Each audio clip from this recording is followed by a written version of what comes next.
शास्त्रीय विद्या चैनल पर सभी दर्शकों का हार्दिक स्वागत एवं अभिनंदन। आज महोदया जी बहुत दिनों के बाद आई हैं।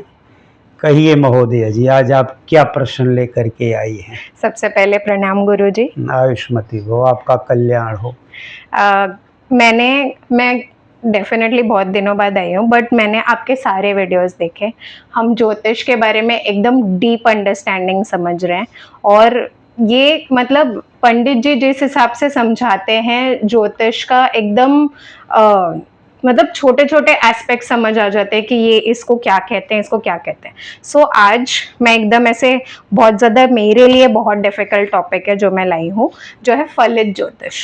धन्यवाद आपका कि आप देखती हैं और आपके समझ में आता है। जी, क्या है आज आपका प्रश्न है? फलित ज्योतिष आज का टॉपिक है। मेरा पहला प्रश्न फलित ज्योतिष का ये है कि सबसे पहले मैं ये जानना चाहती हूँ, और हम सब ये जानना चाहते हैं कि फलित ज्योतिष क्या है और इसका नाम फलित ही क्यों पड़ा, फलित ज्योतिष। बहुत सही आपका प्रश्न है। ज्योतिष के 3 अंग हैं। अच्छा। एक का नाम है सिद्धांत, दूसरे का नाम है होरा, अच्छा, तीसरे का नाम है संहिता। ठीक है। 3 टाइप के ज्योतिष हैं। आज आपका प्रश्न फलित ज्योतिष पर है। जी। इस फलित ज्योतिष को होरा भी कहते हैं, लेकिन पब्लिक में इसको फलित ज्योतिष ही कहते हैं। जी। जो ज्योतिष के विद्वान हैं वो तो होरा कहते हैं, लेकिन आम जनता इसको फलित ही कहती है। और इसका नाम जातक भी है। अच्छा। इसको जिसका 3 नाम है, फलित 1, होरा 2, जातक 3। ठीक है। इस फलित ज्योतिष में, इस फलित ज्योतिष को ही लोग ज्योतिष समझते हैं। पहली बात तो ये जान लीजिए। अच्छा। किसी को सिद्धांत से मतलब बहुत नहीं रहता, गणित गुणा भाग क्या होता है जी, या संहिता से भी बहुत मतलब नहीं रहता। क्योंकि अब जैसे संहिता में ये बताया जाता है कि पूरे देश में अकाल पड़ेगा कि नहीं। अच्छा। यहाँ का शासन कैसा रहेगा, विश्व में युद्ध होगा कि नहीं होगा, इसको आम व्यक्ति विशेष से कोई मतलब नहीं है। लोग फलित ज्योतिष को ही ज्योतिष समझते हैं। अच्छा। पहली बात ये जान लीजिए। अब फलित ज्योतिष में होता क्या है?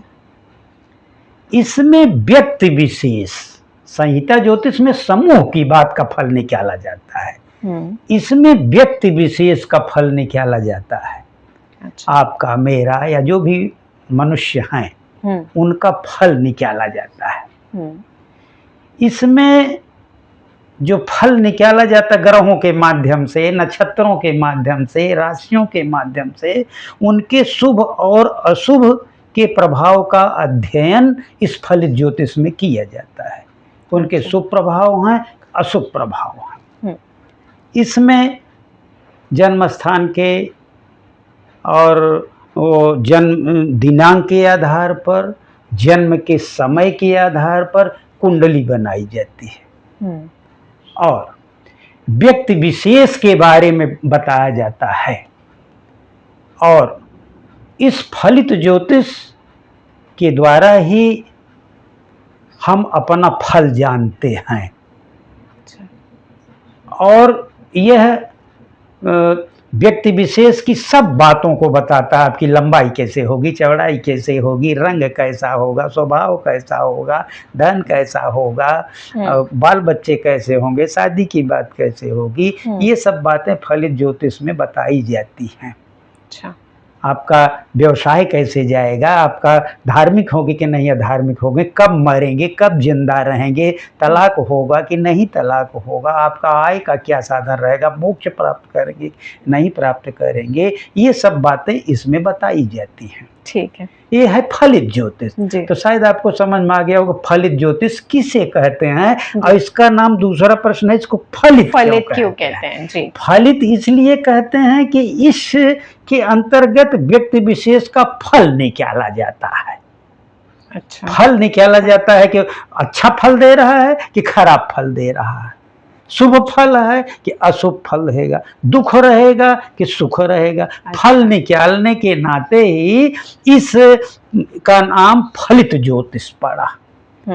तो शायद आपको समझ हो गया फलित ज्योतिष क्या है और इसका नाम फलित क्यों पड़ा। जी। अगला प्रश्न आपका क्या है? अब जैसे आपने होरा और जातक के बारे में कह ही दिया है तो अब आप हमें ये भी बता दीजिए कि फलित ज्योतिष को होरा क्यों कहते हैं और जातक क्यों कहते हैं? बहुत सही प्रश्न ये भी है कि इसके जब 3 नाम हैं जी, फलित भी कहते हैं, होरा भी कहते हैं, जातक भी कहते हैं जी।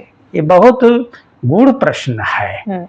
तो होरा इसलिए कहते हैं कि जो हम फल निकालते हैं उसके लिए जो कुंडली बनती, यहाँ मैं कुंडली बनाया हूँ, अभी मैं इसको बारे में बताऊंगा। ठीक है। जो कुंडली बनती है वो लग्न के आधार पर बनती है।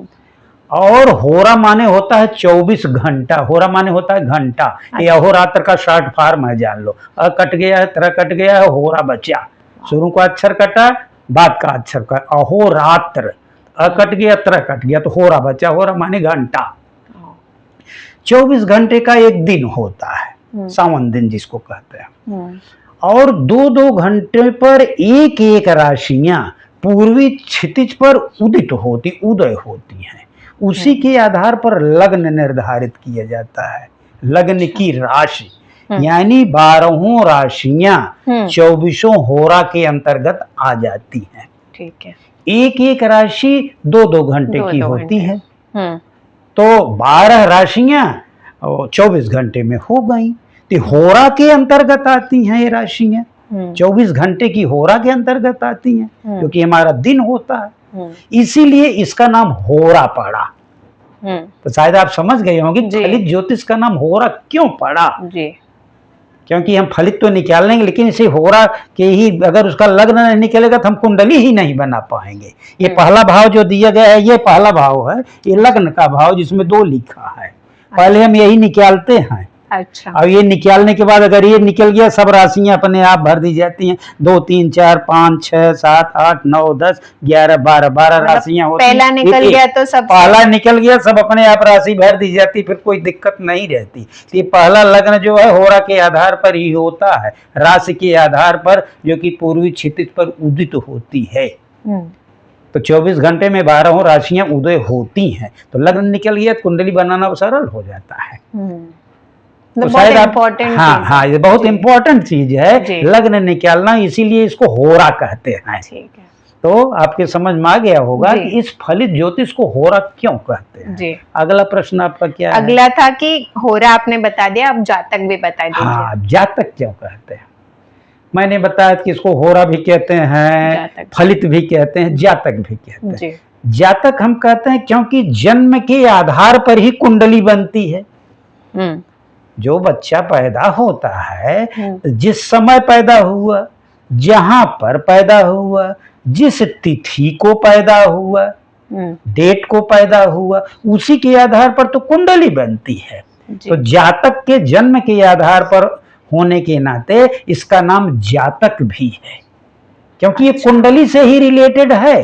तो कुंडली से तीनों शब्द रिलेटेड है, इसलिए इसका नाम फलित भी पड़ा और जातक भी पड़ा और होरा भी पड़ा। शायद आपके समझ में आ गया होगा।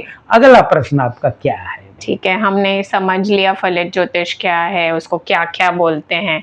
अब मैं ये जानना चाहती हूँ, क्या फलित ज्योतिष के कोई प्रकार भी होते हैं? हाँ, फलित ज्योतिष के प्रकार हैं। अच्छा। फलित ज्योतिष बनती है कुंडली से। ठीक है। कुंडली हम बनाते हैं, उससे हम फलित निकालते हैं। तो फलित ज्योतिष का प्रकार माने कुंडली के प्रकार जान लो। ठीक है। तो पहली बात तो जान लो कि कोई 1-2 कुंडली नहीं बनती, लोगों की जानकारियां नहीं, 64 प्रकार की कुंडली बनती है। अच्छा।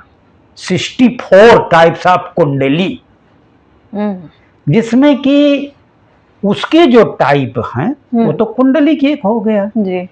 कुंडली एक आधान कुंडली बनती है, जो मेन पॉइंट है।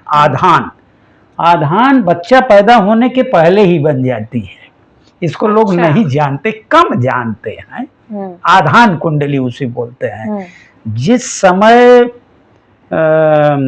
वो पति पत्नी के संपर्क होते हैं, तो उस समय की बातें, उस समय का टाइम, जब बच्चा गर्भ ठहरता है जान लो, तो उस समय के टाइम और तिथि और वो समय और वो डेट्स और स्थान के आधार पर कुंडली बनती है। अच्छा। तो कुंडली हमें बताती है कि बच्चा पूरा 9 महीने में पैदा होगा, बीच में गड़बड़ हो जाएगा, उसका स्वभाव कैसा रहेगा, इस टाइप से। तो उसको कहते हैं आधान कुंडली। एक तो आधान कुंडली हो गई। दूसरी ये कुंडली जो पैदा होने के बाद बनती है, इसे लग्न कुंडली या जन्म कुंडली भी बोलते हैं। मोस्टली ये वाली सब मोस्टली ये सबको पता है, यही पर देखते हैं। इसी पर चंद्र कुंडली भी बनती है। अच्छा। इस प्रकार से होरा कुंडली बनती है, देशकांठ कुंडली बनती है, शतांश कुंडली बनती है, नवांश कुंडली बनती है। सबके अलग अलग महत्व है। पति पत्नी के बारे में देखना है तो नवांश कुंडली बनी है, पैसा के बारे में देखना है तो हमें होरा कुंडली देखनी है। इस टाइप के हमें बनते हैं तो वो जान लो कि सहयोगी कुंडली रहती है। ठीक है। लेकिन जो आधान कुंडली सहयोगी नहीं है, और ये भी सहयोगी नहीं है। और तीसरा टाइप का जो बनता है गोचर कुंडली होती है, जो प्रकार में रहता। गोचर माने इस समय जो ग्रह चल रहे हैं आपके, इस समय ग्रह वो कौन सी राशि पे चल रहे हैं, उसका प्रभाव रहता है। जब महादशा देखते हैं तो महादशा में जो सा ग्रह है वो इस समय जो ग्रह चल रहे हैं वो कहाँ पर हैं। तो अगर शुभ है तो शुभ प्रभाव देंगे, और अगर अशुभ है तो हमें अशुभ प्रभाव देंगे। एक गोचर कुंडली हो गई, जन्म कुंडली, गोचर कुंडली, आधान कुंडली। एक प्रश्न कुंडली भी होती है। अच्छा। 3 टाइप मैंने बताया, गोचर 1, लग्न 2, आधान 3, चौथा प्रकार प्रश्न कुंडली। अच्छा। प्रश्न कुंडली में क्या होता है, कोई प्रश्न पूछता है, हम प्रश्न के आधार पर कुंडली बना देते हैं। जिस समय वो पूछा, जहां पूछा, जिस समय पूछा, उस आधार का पंचांग देख करके या जैसे भी हुआ उसका लग्न निकाल के कुंडली बना देते हैं और उसका देखते हैं। और भी प्रश्न कुंडली के आधार हैं, स्वर के आधार बनाते हैं प्रश्न कुंडली। ये भी बहुत से लोग देखते हैं, वो भी ज्योतिषी ही है जो स्वर के आधार पर बताते हैं कि आपकी इंगला चल रही है, पिंग चल रही है, ईड़ा चल रही है। 2 स्वर होते हैं, एक का नाम है ईड़ा, दूसरे का नाम है पिंगला। अच्छा। यानी जब हम सांस लेते हैं तो कभी कभी दाई नाक चलती है तो बाई जाम रहती है, कभी बाई जाम रहती है, बाई नाक चलती है, दाई जाम रहती है। कभी कभी दोनों चलती है, तो बाई चल रही है तो ईड़ा, दाहिनी चल रही है तो पिंगला, दोनों चल रही है तो सुषुम्ना। इसके आधार पर भी ज्योतिष बताया जाता है। अच्छा। ये चीजें किसी किसी को मालूम रहती हैं। अगर बाई चल रही तो आप सॉफ्ट काम करिए। अच्छा। और दाहिनी चल रही है तो कड़क वाला काम करिए, भारी काम करिए, गर्माहट वाला काम करिए, उग्र वाला काम करिए। और दोनों चल रही है तो ध्यान का काम करिए जिसमें कहते हैं सुषुम्ना। अच्छा। ये तो लग्न प्रश्न के आधार पर, जहां मैंने पूछा प्रश्न कुंडली की बात बता रहा हूँ, लग्न के आधार बना, तुरंत पूछा, तुरंत उस समय के मैंने देखा किस स्थान पूछा, कहाँ जन्म हुआ और किस डेट में हुआ, उस आधार में बना दिया जहां पर आपने पूछा। और दूसरा स्वर के आधार पर पूछा। तीसरा शकुन के आधार पर भी प्रश्न कुंडली बनती है। ये शकुन क्या है?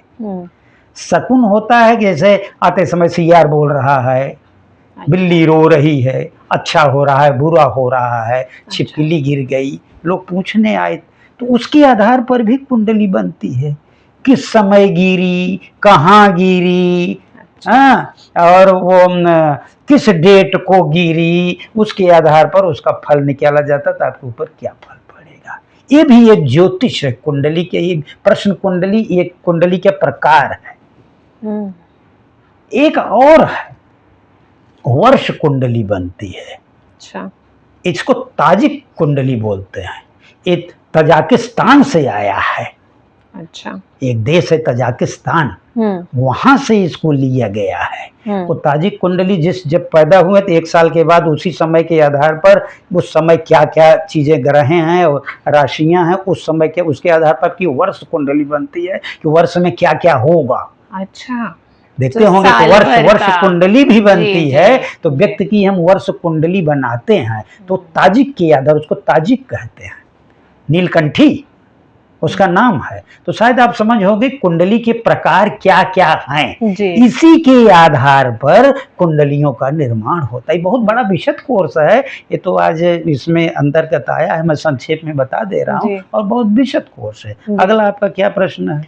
अगला प्रश्न मेरा ये है कि फलित ज्योतिष का आधार क्या है? हाँ, वो आप थोड़ा उस पे प्रकाश। फलित ज्योतिष पर जो कुंडली बनती है किस आधार पर बनती है? पहली बात तो सबसे बड़े पहले हम भाव देखते हैं। इसमें 12 भाव हैं, पहला भाव यही माना जाएगा, ठीक है, ऊपर का जिसमें 2 लिखा है।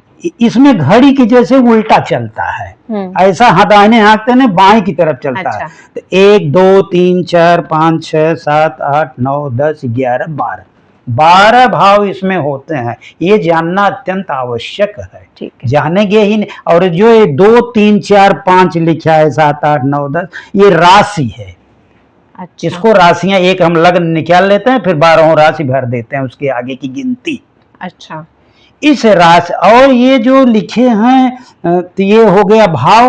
भाव भी अलग अलग भाव भी हैं, उनका मतलब है। जैसे शरीर का भाव है पहला भाव, दूसरा भाव धन का भाव है, तीसरा भाव पराक्रम का भाव है, चौथा भाव सुख संपत्ति। कोई हमसे सुख संपत्ति पूछे कि पंडित जी हमारे घर में घर और ले पाएंगे कि नहीं ले पाएंगे, हम सुखी रहेंगे कि नहीं, मेरे घर में सोफा एसी रहेगा कि नहीं, तब यही चौथा भाव देखते हैं, क्योंकि इसी भाव से इसको देखा जाता है। 5वां भाव संतान और पढ़ाई क्या है, 6वां भाव दुख और शत्रु का है, 7वां भाव पति पत्नी क्या है, 8वां भाव मृत्यु का है, 9वां भाव भाग्य का भाव है, 10वां भाव व्यवसाय का है, हम क्या कह रहे हैं क्या न कह रहे हैं, कौन सा काम कर रहे हैं। इस 11वां भाव लाभ का है, 12वां भाव मोक्ष और व्यय का है। तो ये भी समझना ये आधार है। भाव ही नहीं जानेंगे तो आप कुंडली क्या बताएंगे? सही बात है। इसके बाद ये राशियां भी जाननी पड़ती है। राशियों का द्रव्य गुण होता है, जैसे पहली राशि ये चर है, दूसरी स्थिर है, तीसरी द्वि स्वभाव, फिर चर स्थिर द्वि स्वभाव, चर स्थिर द्वि स्वभाव, चर स्थिर द्वि स्वभाव। अच्छा, कोई पुरुष रहती है कोई स्त्री, जैसे इसमें स्त्री की है, 1 नंबर पुरुष होती है, 2 ये मेष राशि है, मेष वृष मिथुन कर्क सिंह कन्या तुला वृश्चिक धनु मकर कुंभ मीन, यही 12 राशियां हैं। पहली राशि मेष होती है, पुरुष होती है। अगर पुरुष यहाँ पर हो गया तो जान लीजिए कि उसका स्वभाव पुरुष जैसा रहेगा। अच्छा। और यहाँ पर जैसे स्त्री है, दूसरी राशि है स्त्री राशि, तो इसका स्वभाव स्त्री जैसा कुछ रहेगा, एकदम कड़क ये नहीं रहेगा, थोड़ा नरम भी रहेगा। इसलिए इन राशियों को जानना, इस भाव को जानना, ग्रहों को भी जानना। ये मैं 9 ग्रह होते हैं मैंने लिख दिया है, सूर्य चंद्र मंगल बुध गुरु शुक्र शनि राहु और केतु। राहु केतु सामने सामने रहते हैं, 7वें पे रहते हैं। अच्छा। उसके आगे 7वें पे रहते हैं। ये कहाँ बैठे हैं, इनका प्रभाव होता कौन सी राशि में बैठे हैं, अपने मित्र राशि में बैठे हैं कि शत्रु राशि में बैठे हैं। जैसे ये है वो ये 2 नंबर की इसके भाव राशियों के भाव के मालिक होते हैं। अच्छा। जैसे पहले भाव के मंगल हैं, दूसरे भाव के वो हैं, दूसरी राशि के मालिक शुक्र हैं, और तीसरी राशि के बुध हैं, चौथी राशि के कर्क का है चंद्रमा, और सिंह के 5वीं राशि सिंह के हो गए वो क्या कहा सूर्य हो गए, फिर 6ठी राशि के बुध हो गए, 7वीं राशि के फिर ये शुक्र हो गए, और 8वीं राशि के मंगल हो गए, 9वीं राशि के जो हैं बृहस्पति हो गए, 10वें के शनि, 11वें के शनि, 12वें के वो बृहस्पति, और पहली के मंगल। सबके भावेश होते हैं, उनके मालिक होते हैं। मालिक अगर अपने घर में बैठे हैं तो अच्छा फल देते हैं, दूसरे घर में बैठे हैं तो उतना अच्छा फल नहीं देते। तो इसमें हम भाव देखते हैं। भावेश माने उस जो उसमें गिनती लिखी रहती है, वो राशियां हैं, उसके स्वामी कौन है ये भी देखते हैं। तीसरी चीज देखते हैं भाव कारक ग्रह, सबके एक एक भाव के कारक ग्रह, जिसके कारक ग्रह बृहस्पति हैं। जैसे एक भूमि मालिक, जैसे मैं घर का मालिक हूँ, किराएदार दूसरा रहता है, तो जान लीजिए ये कारक ग्रह माने उसका मालिक। तो मालिक रहता है उसकी सहायता करता है, तो उसके कारक ग्रह को देखते हैं। तो आ गया आपका भाव हो गया, राशि हो गया, भावेश हो गए, कारक ग्रह हो गए, दृष्टि हो गई। सभी ग्रह अपनी 7वीं दृष्टि को देखते हैं। मंगल अपनी 4थी, 7वीं और 8वीं दृष्टि को देखता है। बृहस्पति हमारा 5वीं, 9वीं और 7वीं दृष्टि को देखता है। और शनि हमारा 3री, 7वीं और 10वीं दृष्टि पूर्ण रूप से देखता है। जिधर देखता है उधर वो फल देता है। अगर पापी ग्रह देख रहा है तो पाप फल देगा, और अच्छा ग्रह देख रहा है तो अच्छा फल देख रहा है। तो यही इसका आधार है कि हम पहले भाव देखें, भावेश देखें, वो क्या कारक ग्रह देखें, उसमें राशियां देखें, उसकी दृष्टि देखें, उसका बल देखें। जैसे मंगल अगर यहाँ पे दक्षिण दिशा है, ये पूर्व है, दक्षिण है, पश्चिम है, ये उत्तर है, ये दिशाएं मानी गई हैं। तो अगर यहाँ पर मंगल है तो मंगल अगर यहाँ पर है तो वो ज्यादा सक्रिय है। यहाँ सूर्य अगर है कि सूर्य है तो यहाँ सूर्य ज्यादा दिखे, क्योंकि सूर्य दक्षिण में खूब तेज से चमकता है दोपहर में। तो दोपहर में चमकता है तो यहाँ सूर्य अपना अच्छा फल देगा। इसके बाद ग्रह उच्च के हैं कि नीच के हैं, कि अस्त तो नहीं, अस्त और नीच काम नहीं करते, और जो उच्च रहता है वो काम करता है। तो इस प्रकार से हम देखें भाव, राशि, ग्रह, भावेश, कारक, ग्रहों के योग, एक एक में 2-2 ग्रह, जैसे में 2 ग्रह बैठा राहु और मंगल, तो दोनों बैठेंगे तो क्या फल देंगे? 3 बैठे हैं तो क्या फल देंगे? 4 बैठे हैं तो क्या फल देंगे? 5 बैठे हैं क्या फल देंगे? कौन किसका मित्र है, कौन किसका शत्रु है? मित्र के घर में अच्छा फल देखता है, शत्रु के घर में खराब फल देता है। फिर पंचांग देखते हैं, किस तिथि में पैदा हुआ, किस योग में पैदा हुआ, किस करण में पैदा हुआ, किस दिन में पैदा हुआ और किस नक्षत्र में पैदा हुआ, तब जाकर के कुंडली का विश्लेषण होता है, तब हम फलित निकालते हैं। यही इसका आधार है। इतने चीज की जब आपकी जानकारी इस दिमाग में भरा रहेगा तब आप फलित निकालेंगे, नहीं फलित आपका गड़बड़ हो जाएगा। तो शायद आपके समझ में आ गया होगा कि फलित बहुत लंबा चौड़ा सब्जेक्ट है और ये आधार है कुंडली बनाने का। इसका मैं अलग अलग वीडियो बनाऊंगा, एक दिन में सब वीडियो नहीं हो पाएगा, क्योंकि ये फलित ज्योतिष का वीडियो है, इसलिए इसमें शॉर्ट में सबको बताना पड़ेगा। अगला आप प्रश्न बताइए। क्या मेरा गुरुजी आपसे फाइनल क्वेश्चन है ये कि फलित ज्योतिष का अब हमें महत्व बता दीजिए कि वो क्यों इम्पोर्टेंट। देखिए, ये फलित ज्योतिष जिसको हम कुंडली कहते हैं, इसी के द्वारा हम अपना अच्छा और बुरा जानते हैं कि हमारा अच्छा कब होगा और बुरा कब होगा, हमारे अंदर क्या इसमें दोष हैं, हम दोष की उपाय कैसे कर सकें, हमें संतान होगी कि नहीं होगी, संतान अच्छी होगी, यानी हमें अलर्ट करता है। ये कुंडली हमें अलर्ट करती है। जब हम पैदा होते हैं तो कुंडली मतलब हो गया उस समय आसमान का, उस समय ग्रह कहाँ पर थे, और जहां पर ग्रह थे वो जिंदगी भर अपना असर देते हैं।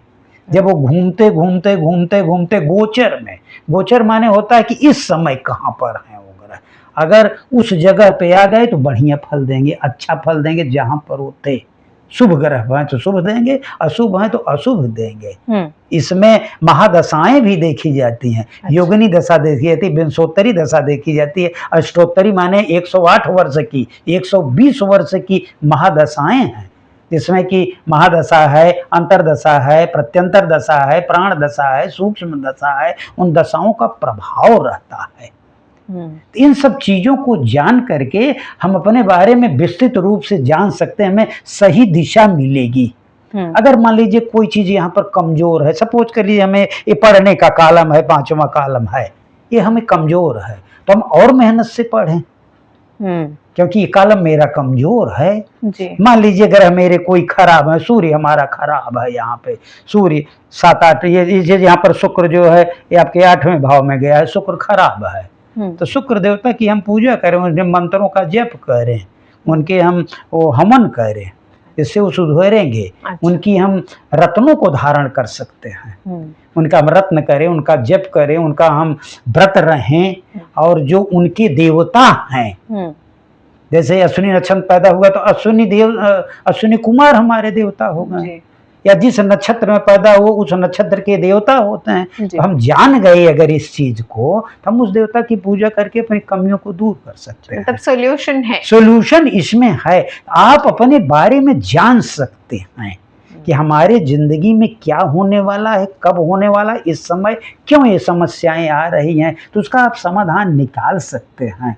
तो शरीर के ऊपर मान लीजिए कोई चीज़ गड़बड़ सड़बड़ हो रहा है, तो देखेंगे उस वो शरीर का कौन सा हर राशियों के अंग हैं।